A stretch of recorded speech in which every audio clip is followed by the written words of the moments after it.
we've been really sort of used to thinking about finance as a standardized product that should be sold to everybody.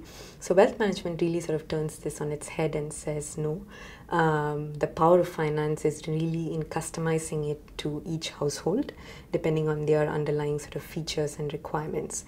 So the entire process has been developed to be able to do this customization household by household, at the same time be able to scale it to many, many households. So it's sort of the notion of mass customization, but applied to financial services. Part of the challenge has been to say we have to keep it customized, at the same time it has to scale, and it has to scale knowing that your frontline salesperson is not a PhD in finance. So how do you sort of make all of these balance? And that to my mind has been a lot of the operational innovation to actually achieve that balance. The starting process for us is a fairly intensive enrollment process, and that's really the first contact between the financial institution and the client. So the wealth manager sort of leads that process, makes sure that there's a fairly sort of detailed profiling of the household, not just the individual that she's talking to, but everybody else in the household. What are the flows? What are the stocks, assets, liabilities? Very importantly, that's also the point at which the wealth manager has a conversation about the financial goals of that household over an extended period of time. So that typically tends to be a longish. So an enrollment in our system typically takes about 30 to 45 minutes because of the detailed nature of the conversation.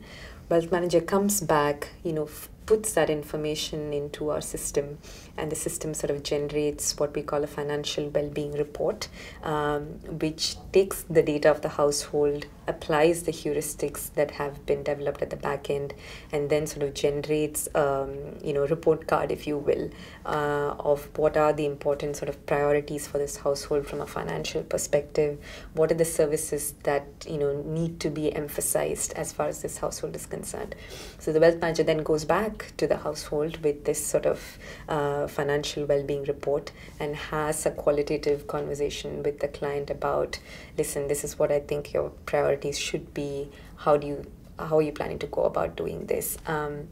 And this then is a process that is repeated once every 6 months. So the important, aspect here is that, product sale for us, whether it's an insurance or a loan or a savings account, always comes after the financial well-being report has been generated. So we will never start with saying, you just walked into my branch, let me sell you insurance. It's always after really getting to understand who are you and what your financial priorities should be. We started off by being very clear that all of this work was going to come to no use if we link incentives to product sale. So we knew what we didn't want. So we started by saying, well, no incentives. We're going to keep a fixed pay. And at the margin, we sort of incentivize things like enrollments, audit, quality of process, and so on. What we're working on now, and like I said, it's work in progress, is a financial well-being index, which will be developed at the level of a branch. It will help track, for all the households in your catchment area, where are they financially speaking vis-a-vis where they ought to be. So for example, when you started off at baseline a year ago, these were the number of individuals in your database whose human capital was extremely at risk and who ought to have been insured. Relative to that, where are you today? So an index like that is obviously very challenging to construct. It has lots of, attribution issues, causality issues, but we're working on that, and eventually the goal is to link performance incentives of the wealth manager to that index.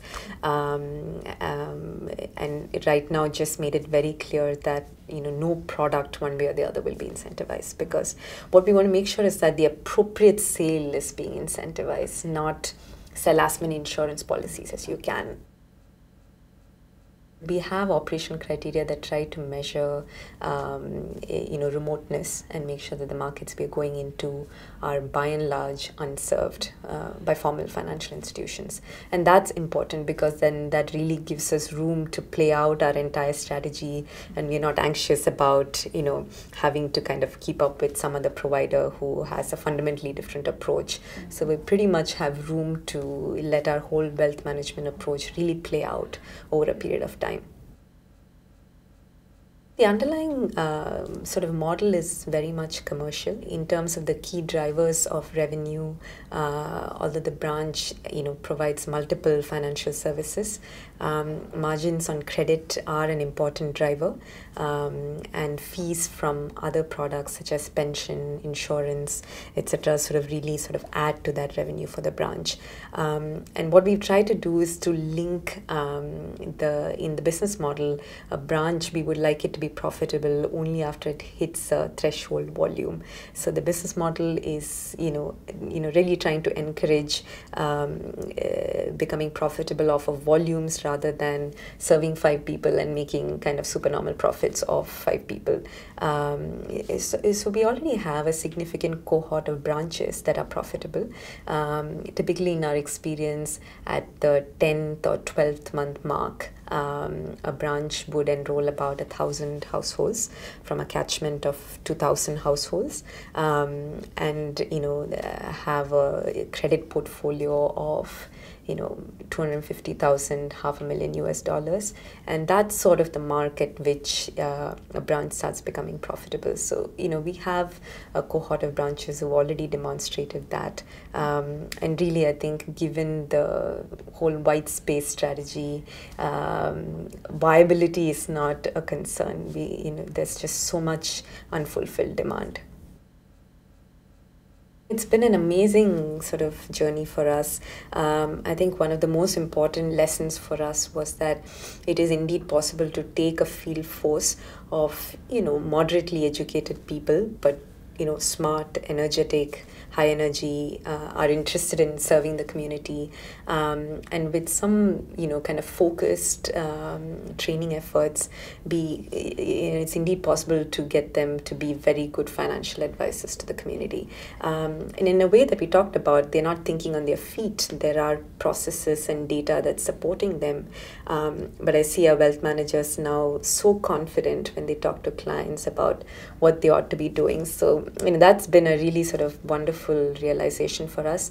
But we didn't get it right in the first go. It's taken a lot of iteration. Importantly, we realized that it's important, we have to sort of invest in our own wealth managers. So they come from the same community. We initially didn't realize that, they were not convinced themselves. So our team spent a lot of effort working through their own financial plans, their family's financial plans, because otherwise it's like selling a computer when you've never used a computer. We made a good start, but there is an important journey ahead in terms of taking households that we work with, and getting them to move from where they are today to, a more optimal place, more sort of complex decisions around where are households saving for their old age, what is their sort of retirement strategy. That's going to require, I think, a lot of work with our wealth managers, with our customers, and getting them to shift the way they think about financial services.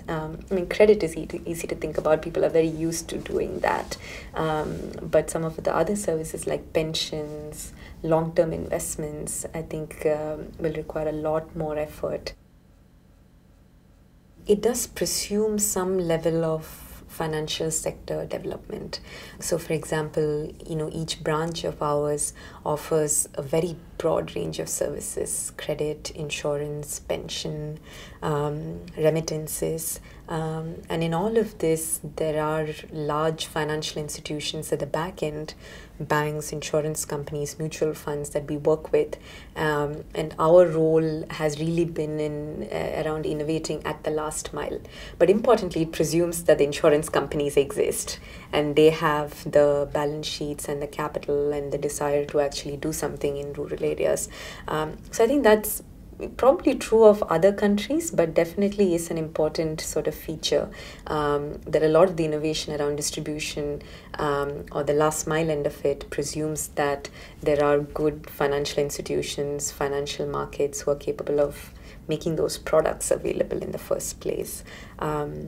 That's one. I think the second sort of somewhat specific feature is the availability of infrastructure. And although rural India is challenging in terms of availability of infrastructure, broadband, for example, in recent years has really improved. So availability of broadband is somewhat integral to our business model, because it then makes a lot of the costs of dealing with multiple product providers much lower.